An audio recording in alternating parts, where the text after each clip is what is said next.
লুচিগুলো হয়েছে একদম তুলোর মতো নরম আর সফট। যাদের অনেক বয়স হয়ে গেছে, দাঁত নেই, তারাও খেতে পারবেন এই লুচি। আর এই লুচিটা ঠিক এভাবে 2 দিন পর্যন্ত নরম থাকবে। আসসালামু আলাইকুম, লিলির রান্নাঘরে সবাইকে স্বাগত। তো আজ আমি আপনাদের সঙ্গে শেয়ার করব ঠিক কিভাবে লুচি বানালে লুচি হবে একদম তুলোর মতো নরম আর সফট। আর এই লুচি 2 দিন পর্যন্ত নরম থাকবে। তো লুচিটা বানানোর জন্য প্রথমেই একটা বোলের মধ্যে 250 গ্রাম নিয়েছি ময়দা। আর ময়দাটা আমি একটু চেলে নিয়েছি।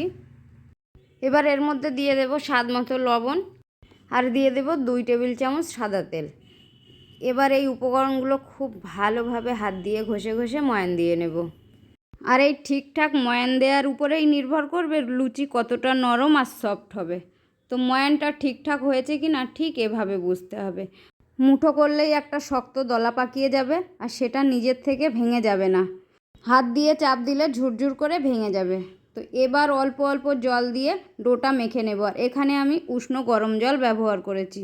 আর জলটা একবারেই কোনোভাবে বেশি দেওয়া যাবে না, বেশি দিলে ডোটা নরম হয়ে যেতে পারে। অল্প অল্প জল দিয়ে সফট করে একটা ডো মেখে নিতে হবে, ঠিক লুচি পরোটার ডো যেভাবে মাখা হয় সেভাবে। আর ডোটা ঠিক এভাবে মাখা হয়ে গেলে ঢাকা দিয়ে আধ ঘন্টার জন্য রেস্টে রেখে দেব। তো ফিরে এলাম আধ ঘন্টা পর।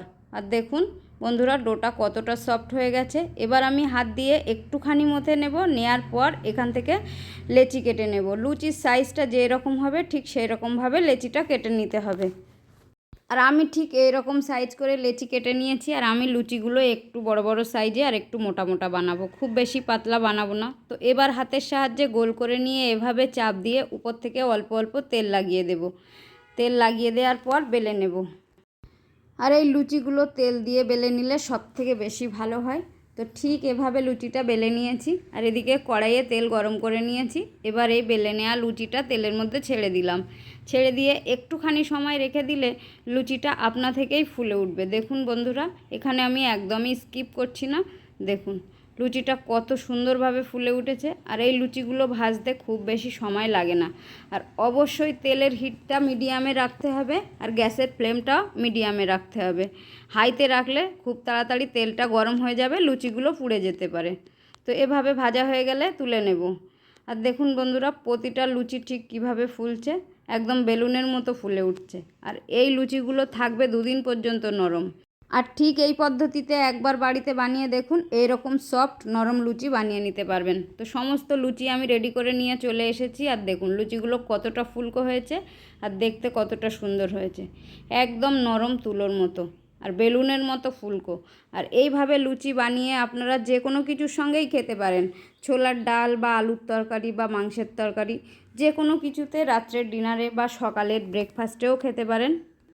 দেখুন বন্ধুরা কতটা সফট হয়েছে। এবার আমি একটা কেটে দেখিয়ে দিচ্ছি। তো বন্ধুরা, আমার রেসিপি ভালো লাগলে লাইক কমেন্ট শেয়ার করতে ভুলবেন না। আর যে সকল বন্ধুরা ইউটিউব থেকে দেখবেন তারা অবশ্যই আমার চ্যানেলটিকে সাবস্ক্রাইব করে রাখবেন। আর যে সকল বন্ধুরা ফেসবুক পেজ থেকে দেখবেন অবশ্যই আমার পেজটি ফলো দিয়ে রাখবেন। তো বন্ধুরা, আজকের মতো এখানেই বিদায় নিচ্ছি। আবার দেখা হবে অন্য কোনো রেসিপিতে। ততক্ষণ সকলে অনেক ভালো থাকবেন, সুস্থ থাকবেন। আল্লাহ হাফেজ।